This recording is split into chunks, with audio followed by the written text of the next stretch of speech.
Pues seguimos con las sesiones, con la sesión de tarde. En la inauguración hablamos de la diversidad, de la propuesta que les traíamos y de cuestiones también como la interseccionalidad y de también otros debates posibles, y de esas líneas, de esas otras líneas patrimoniales, es de lo que nos va a hablar nuestro siguiente interviniente, que es José María Valcuende del Río, con un título tan sugestivo como otros que hemos visto a lo largo de las dos jornadas: de voces, silencios y apropiaciones en los procesos de patrimonialización de las memorias LGTBI. Siguiendo con la dinámica, les presento brevemente a José María, que es doctor en Antropología Social y profesor titular del área de Antropología Social, Psicología Básica y Salud Pública de la Universidad Pablo de Olavide en Sevilla. Es coordinador de la Red de Laboratorio Iberoamericano para el Estudio Sociohistórico de las Sexualidades, LIES. Ya les hemos recomendado en algún momento otras páginas web. Les recomiendo que entren en la página del proyecto, que es interesantísima. Forma parte del Grupo de Investigación Social y Acción Participativa. Ha realizado trabajo de campo en España, Portugal, Brasil, Perú y Ecuador, y sus ámbitos de investigación están relacionados con los estudios de las masculinidades, sexualidad, medio ambiente, frontera, patrimonio, turismo y minorías étnicas. Ahí es nada, y como ven, muy relacionado con muchos de los temas que han ido saliendo a lo largo de estas jornadas. Chema, la palabra es tuya. Bueno, pues yo quiero empezar a agradecer a Alicia la invitación, porque es una invitación inusual para mí en muchos sentidos, y además que es un ámbito en el que me apetece especialmente, porque si el movimiento de liberación LGTBI debe algo a alguien, es al movimiento feminista. Entonces, estar en este espacio para mí es especialmente emocionante, y además en una institución como la que representa, sabiendo quién soy yo y cómo pienso. Entonces, para mí es doblemente importante el estar aquí. Cuando me propuso Alicia de qué hablar, tenía varias opciones. Una era hablar de los proyectos que estamos desarrollando ahora, que tienen que ver con el tema de la represión, de la sexualidad, un proyecto que hemos iniciado ahora sobre el tema del turismo LGTBI en España, pero me apetecía hacer algo mucho más amplio y, sobre todo, hacer algo desde mi preocupación por todo lo que estaba pasando en España, por todo lo que ha pasado en Brasil y por todo lo que ha pasado en países donde estoy trabajando, que tiene que ver con el resurgimiento de los movimientos neoconservadores. Eso me preocupaba lo que está pasando con las minorías LGTBI. Y con eso, que parece un tanto contradictorio, patrimonio, que además que suena como muy extraño asociado a los grupos o a las minorías o a las disidencias sexuales. Entonces, voy a contarles una ponencia poco tejida, pero que pretende fundamentalmente crear preguntas, inquietudes y pensar en voz alta. Pensar en voz alta en unos momentos en los que yo creo personalmente nos enfrentamos a nivel global ante toda una serie de amenazas en relación a las minorías LGTBI, por no decir también en relación a las mujeres. Pero para no perderme, voy a ceñirme yo creo que al tiempo, para que luego nos dé margen para debatir, ¿no? Que es lo que me interesa aquí.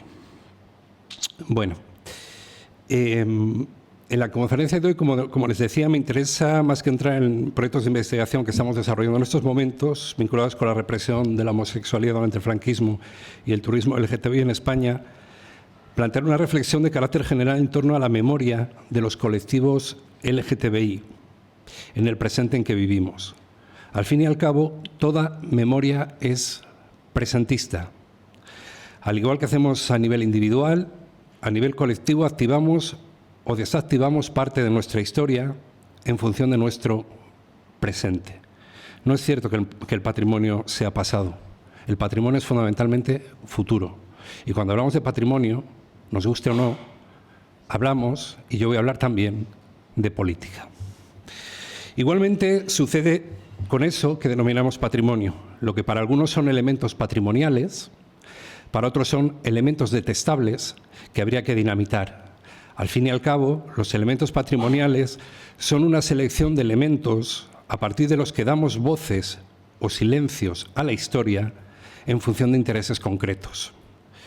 Como se preguntaba Eduardo Galeano, ¿son tantas las estatuas que sobran como las estatuas que faltan? Es por eso que hoy me gustaría dialogar en torno a lo que podemos considerar, o tal vez no, como patrimonio representativo de la disidencia sexual y los problemas que plantea su puesta en valor, o bien los silencios a partir de los que se oculta la diversidad. En los últimos años estamos asistiendo en diversos países, por razones diversas, a lo que de una forma un tanto simplista podríamos denominar como el resurgimiento del problema gay. Y también el problema vinculado con eso que se considera ideología, que se llaman las perspectivas de género, o, ni les cuento, en relación al tema del feminismo. Los avances conseguidos en las últimas décadas son puestos en cuestión. Mujeres, homosexuales e inmigrantes, por aquello de la interseccionalidad, han pasado a ser un elemento fundamental en la construcción de la otredad. Movimientos políticos neoconservadores y grupos religiosos reaccionarios han ido ganando peso en Estados Unidos, América Latina o en Europa, donde la extrema derecha poco a poco va ganando fuerza. Y lo hacen, por cierto, a partir de discursos cuyos paralelismos son realmente sorprendentes. Una de las cosas que yo estuve haciendo hace poco en Alicante fue comparar precisamente los discursos de Brasil y los discursos de Vox con los discursos de la ultraderecha brasileña, y las similitudes son alucinantes. A diferencia de la derecha liberal y de la socialdemócrata, con una perspectiva más tolerante en el ámbito de lo social, las derechas conservadoras recuperan toda una serie de valores tradicionales en relación a la familia y a los papeles de hombres y mujeres, ante unos seres un tanto extravagantes. Tanto el feminismo como el denominado lobby gay se han convertido en los grandes enemigos a batir. Ambos son la máxima representación de la decadencia del sistema y los enemigos de un pujante discurso nacionalista que cuestiona la supuesta crisis del Estado, que, por cierto, como ya dijimos algunos hace años, nunca fue tal crisis. No es casual la vinculación entre el nacionalismo, porque el españolismo, les guste o no a algunos, es otra forma de nacionalismo, y lo que podríamos denominar como neofascismo en lo político y ultraliberalismo en lo económico.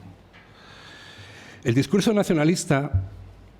Esta es una imagen de Colombia. Curiosamente también el tema, ya digo, es decir, la recurrencia del tema LGTBI, incluso en plebiscitos que no tienen nada que ver con el tema, es algo alucinante. Sucede a nivel internacional en toda América Latina. El discurso nacionalista adquiere un nuevo vigor y la religión un papel relevante en estos procesos contrarreformistas, que han sabido atraer una población desencantada que recurre a referentes fuertes y primarios en estos tiempos de identidades líquidas.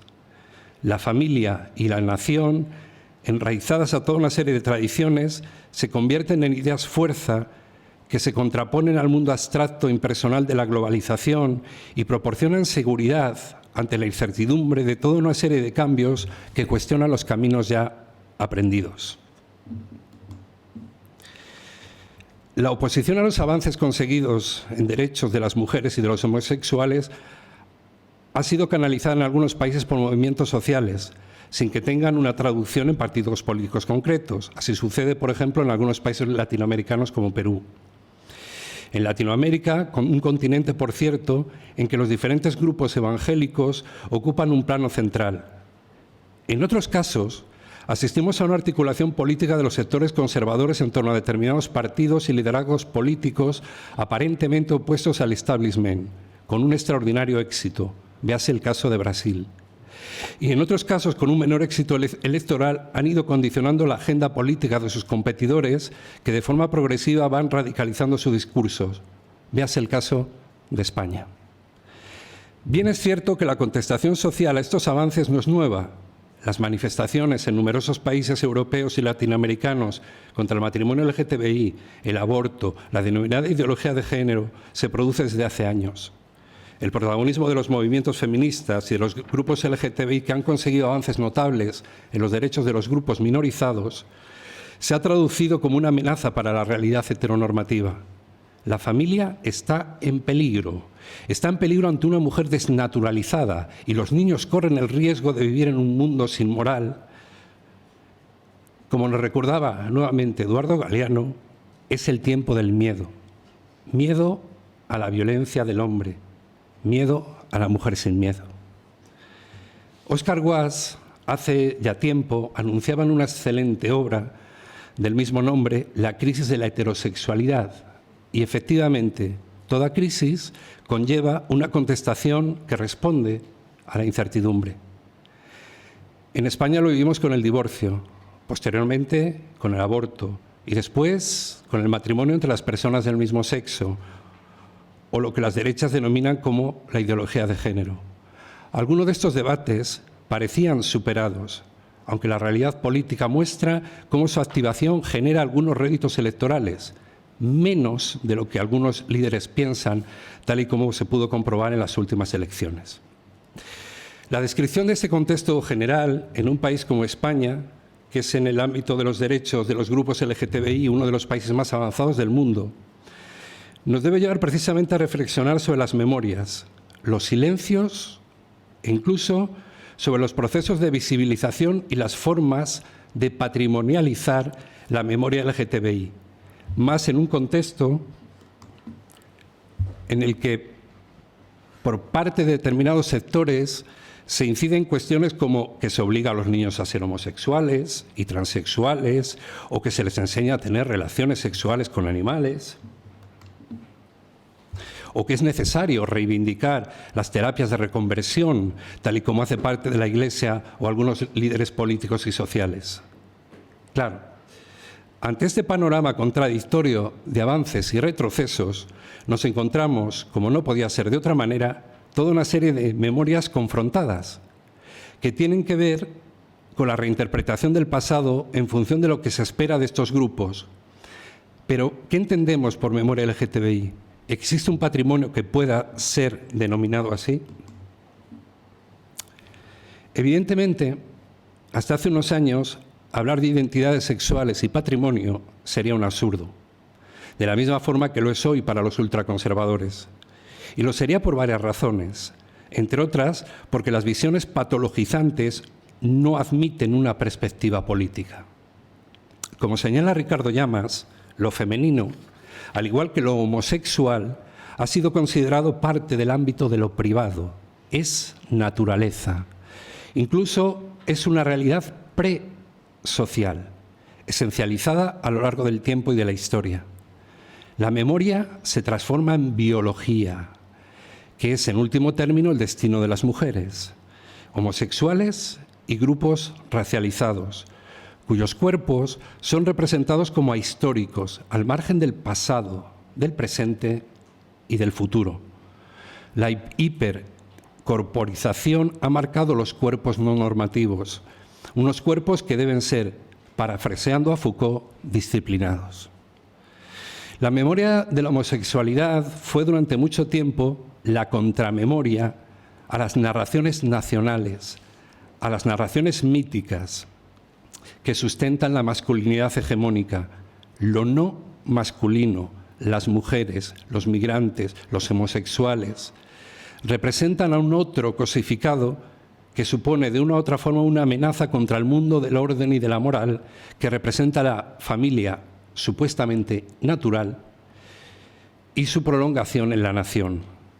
La narrativa de lo LGTBI es precisamente la contranarrativa estigmatizada que sirve para legitimar los valores dominantes. Esta perspectiva en negativo de la diversidad sexual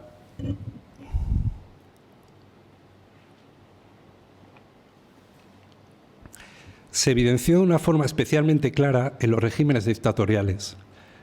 Las transiciones a regímenes democráticos han implicado una redefinición del pasado a partir de pujantes movimientos memorialistas que precisamente han marcado las transiciones a sociedades más incluyentes, en el que se hace necesario, de una u otra forma, incluir a los, entre comillas, enemigos internos.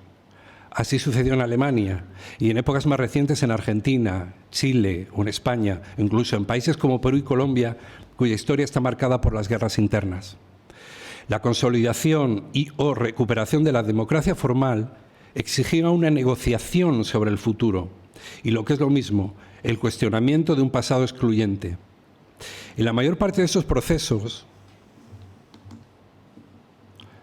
por seguir con la ponencia anterior, en la mayor parte de estos procesos se buscó precisamente recuperar la memoria de una represión entendida en clave política. Y aquí entramos en una cuestión que no es nada banal. ¿Qué entendemos? O mejor dicho, ¿qué se entendió por político? La homosexualidad, desde luego, no ha tenido la misma consideración que otras luchas. Es así, consideradas como verdaderamente políticas. Como tampoco, durante mucho tiempo, lo tuvieron las luchas feministas. La represión de las mujeres y hombres homosexuales y trans fue considerado primero una cuestión moral y posteriormente una cuestión médica.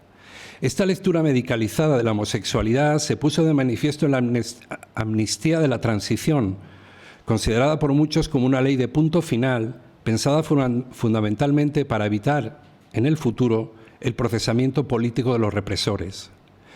No deja de ser sorprendente que los homosexuales fueran excluidos de aquella amnistía y que tuvieran que esperar unos años más para que de facto se reconociese el carácter político de esa represión.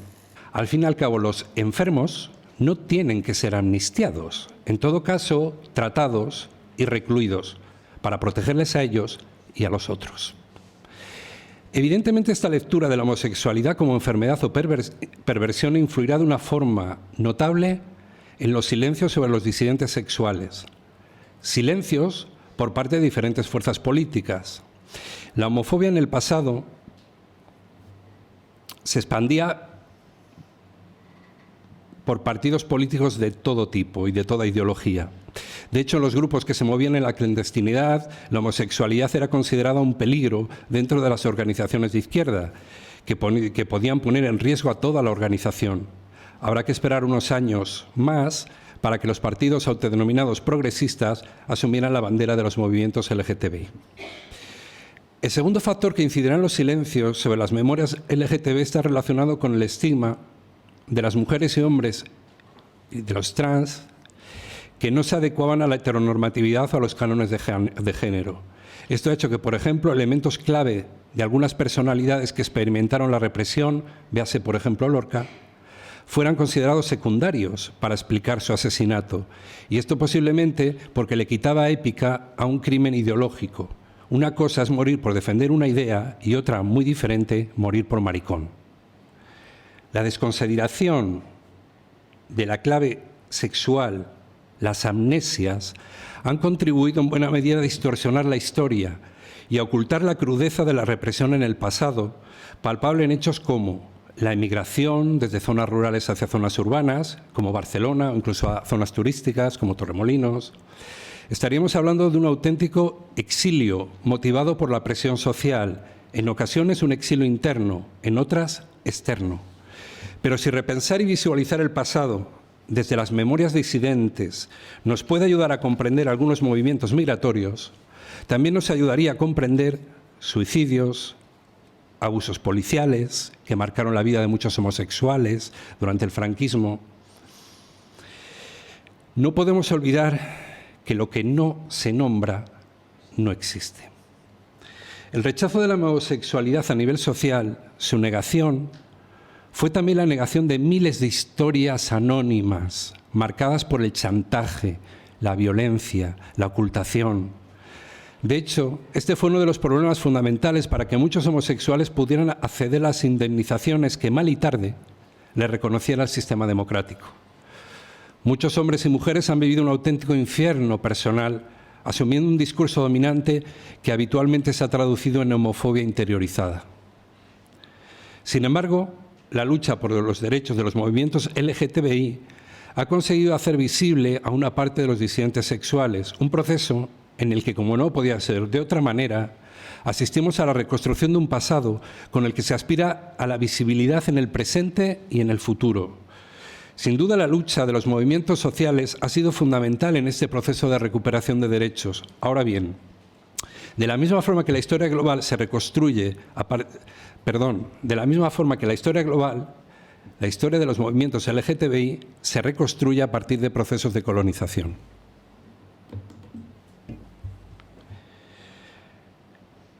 Reproduciéndose determinados referentes internacionales que nos hablan de una homosexualidad occidental y anglosajona, de donde nos vienen casi todos los referentes. Actualmente, la memoria y los referentes de identificación que articulan el movimiento de liberación sexual construye una tradición que tiene las siguientes características. Primero, es internacional. La sexualidad se convierte en un elemento que articula y a veces homogeneiza la diversidad cultural en un movimiento claramente internacionalista. Segundo, está asociada a la modernidad y al capitalismo. Tercero, es claramente occidental. Estos elementos han influido para que una buena parte de los referentes que articulan a los movimientos LGTBI provengan de un mundo anglosajón y a que la relectura identitaria proveniente de los países anglosajones en cierta medida contribuya, por un lado, a potenciar la visibilidad de los grupos excluidos, pero a partir de una lectura políticamente correcta de la homosexualidad que relega, que subsume o reinterpreta otras manifestaciones identitarias desde un discurso único, no exento de relaciones de poder entre el homosexual de cierto poder adquisitivo, urbano y occidental. Los términos locales, a partir de los que se nombra de forma diversa a los disidentes sexuales, muestran una realidad plural que va mucho más allá del deseo experimentado por las personas hacia el mismo sexo. No es lo mismo ser un mariquita en Andalucía que ser un gay en Estados Unidos o un cabro en Perú. No es lo mismo un travesti o que un trans o que un verdache.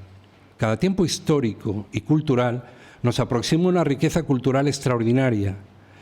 Y hoy día las personas que desean los mismos cuerpos incluso lo vivencian de múltiples formas.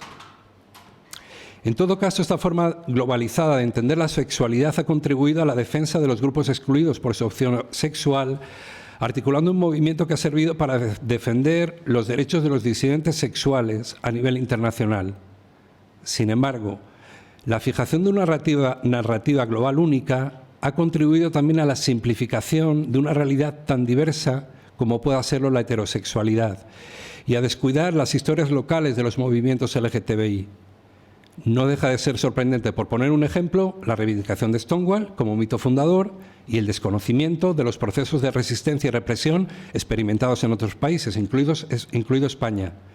¿Cuánta gente conoce la gran redada que se produjo en Torremolinos en 1971 y que salió en toda la prensa europea? O por irnos a otros contextos muy diferentes, la rebelión de los homosexuales ecuatorianos a partir de las protestas en la ciudad de Cuenca. La historia de los disidentes sexuales está en buena medida por escribir. Aunque en las últimas décadas los avances han sido fundamentales, faltan esas historias locales que nos permitan, de la misma forma que está sucediendo con la represión del franquismo, reescribir una historia manipulada. Es preciso recuperar esa historia, no solo porque nos ayuda a comprender las vivencias de los grupos excluidos, sino porque además nos permite comprender mucho mejor el contexto global de represión que vivieron no solo los homosexuales, también los hombres y mujeres heterosexuales que no siguieron los dictados de la heteronormatividad. Ahora bien, la recuperación de la memoria LGTBI implica algunos riesgos. En este sentido hay que plantearse diversas cuestiones. ¿Qué historias se están recuperando?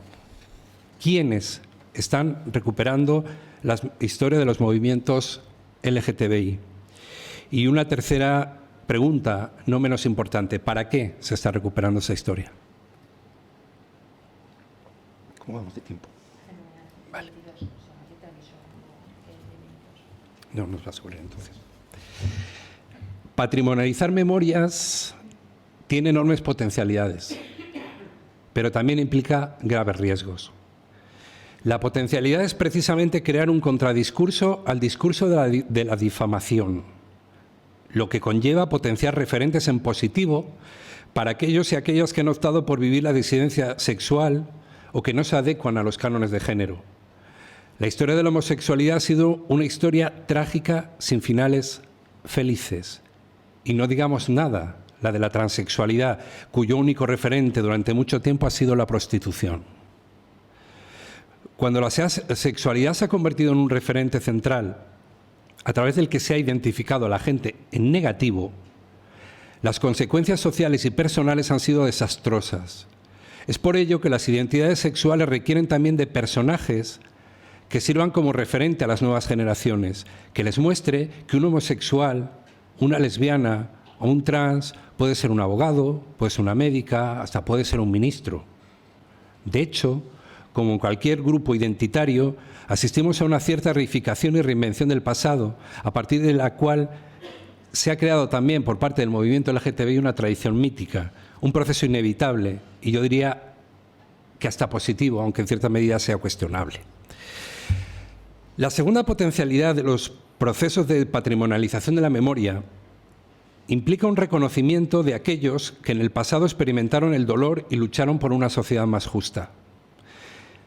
Esto ahora es especialmente importante para unas nuevas generaciones que corren el riesgo de pensar que la historia es lineal y que siempre avanzamos hacia adelante. Lo que está sucediendo en Brasil, en Estados Unidos y la amenaza que vivimos ahora en España, a partir de unos pactos que podrían convertir en moneda de cambio los avances conseguidos por el movimiento feminista y el movimiento de liberación sexual, nos deben poner en alerta. Es, por tanto, fundamental recordar las leyes como la de vagos y maleantes, recordar la ley de peligrosidad social, recordar los tratamientos psiquiátricos, recordar el campo de concentración en Canarias, recordar las cárceles de Badajoz y de Huelva, o los módulos penitenciarios especializados para gays en Madrid y Barcelona, o a las mujeres recluidas en las órdenes religiosas. Y, por supuesto, las luchas que se emprendieron en la transición, o el papel jugado por los travestis, un grupo especialmente estigmatizado históricamente, fuera y dentro del movimiento LGTBI. Hay que dar a conocer esta historia precisamente para evitar que determinados grupos sigan acaparando una idea de nación monolítica que habla solo en castellano, que solo es católica y que solo es heterosexual. Hay, en definitiva, que dar voces a los silencios. Ahora bien, estos procesos corren algunos riesgos y algunas instrumentalizaciones de la memoria LGTBI.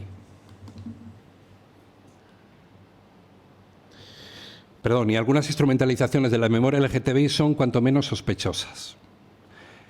El primero de los riesgos es dar una imagen de los homosexuales solo como homosexuales. El estigma lo impregna todo, y esto puede reforzar una reconstrucción que se recree en la desgracia, reproduciendo una imagen de las lesbianas, transexuales y homosexuales simplemente como sujetos pacientes sin agencia. Las sexualidades y corporales disidentes experimentaron la represión, sí, pero también jugaron un papel social enormemente importante en diversas facetas de la vida social. Los heterosexuales no se definen solamente por su sexualidad. Pues bien, los homosexuales tampoco. El segundo riesgo es reproducir la imagen de un mundo feliz al que podemos acceder a través del mercado. Está claro que el definirse como homosexual no implica una ideología política. Uno puede estar enamorado de su verdugo. Ahora bien, cada vez más se asocia la supuesta libertad del mundo occidental con lo gay, que es utilizado habitualmente para deslegitimar determinadas culturas y también para deslegitimar la migración. Este encantamiento con el mercado, por una parte de la comunidad LGTBI, ha hecho que algunos partidos liberales se hayan asumido con cierta comodidad el ingente negocio que representa lo que se denomina como cultura gay. Una cultura gay que reinventa a un homosexual en masculino, educado, inteligente, limpio, de éxito, guapo, como el que les habla, vamos. Los espacios seguros para expresarse libremente corren el riesgo de convertirse en auténticas burbujas para determinadas clases sociales. Y es que lo que no podemos olvidar que los homosexuales y las lesbianas son diversos y que también hay clases sociales, aunque ya sé que últimamente esto no está muy de moda. por lo que sus intereses no necesariamente tienen que ser coincidentes dentro del propio colectivo. El mercado ha contribuido a crear paraísos gays. Dentro del paraíso todo es posible y fuera del paraíso, a través de las aplicaciones móviles, ya no es preciso ni asomarse. La individuación, que es una característica de la modernidad, es especialmente grave para los grupos gays. Un hecho especialmente peligroso a la hora de activar la conciencia de un colectivo que va a tener que enfrentar diversas amenazas y que no puede, o mejor dicho, no debería desvincularse de otras luchas, de otras memorias, como la lucha del movimiento feminista, a la que tanto debe el movimiento LGTBI, o la lucha de esos otros racializados, convertidos en seres humanos desechables que mueren en el Mediterráneo, o aquellos que son asesinados en Palestina mientras Israel muestra al mundo cómo ellos sí respetan la diversidad sexual en ese festival eminentemente gay al que llamamos Eurovisión. Pero ya para finalizar, y apunto ya algunos posibles ámbitos de trabajo en este tema de la memoria y de la patrimonialización de la memoria LGTBI, hacia dónde debemos trabajar, qué es lo que debemos hacer. En primer lugar, es decir, cualquier proceso de patrimonialización implica conocer, fundamentalmente conocer, independientemente de lo que luego se haga con ese conocimiento. En ese sentido, es fundamental recopilar memorias y testimonios. Y es fundamental hacerlo de las mujeres, porque si los gays han sido invisibilizados, las mujeres prácticamente no existen. Es decir, hay poquísimos trabajos que se han realizado en ese ámbito. Raquel Osborne, por ejemplo, tiene algunos excelentes trabajos aquí en Madrid, ¿no? Es decir, pero hay muy poco hecho. Es fundamental que recopilemos los testimonios y especialmente los testimonios de las mujeres.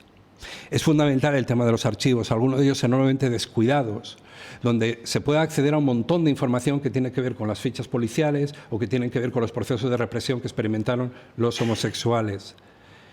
Es fundamental que revisemos determinado tipo de celebraciones. Nosotros hemos hecho algunos estudios en Andalucía, como por ejemplo la presencia de los mariquitas, que no necesariamente es lo mismo que ser homosexual, ocuparon un plano muy importante en muchas celebraciones, cuando no las hermandades, siempre que no fuese explícito, claro. Pero ahí estaban, vistiendo vírgenes. Un hombre no puede vestir una virgen, ellos sí podían hacerlo.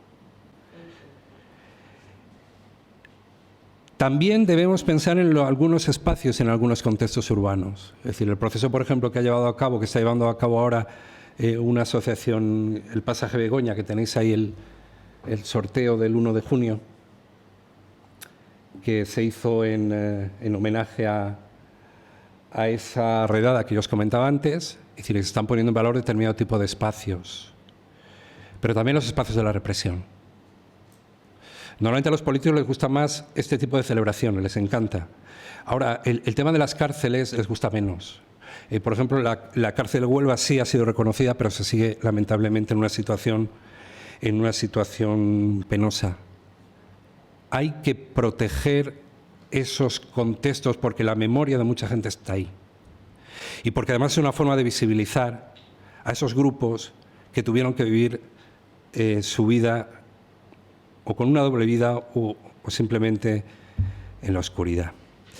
Y nada, pues esas son mis inquietudes. Yo espero haberles dejado muchas interrogantes y sobre todo posibilidades luego de que dialoguemos, ¿no?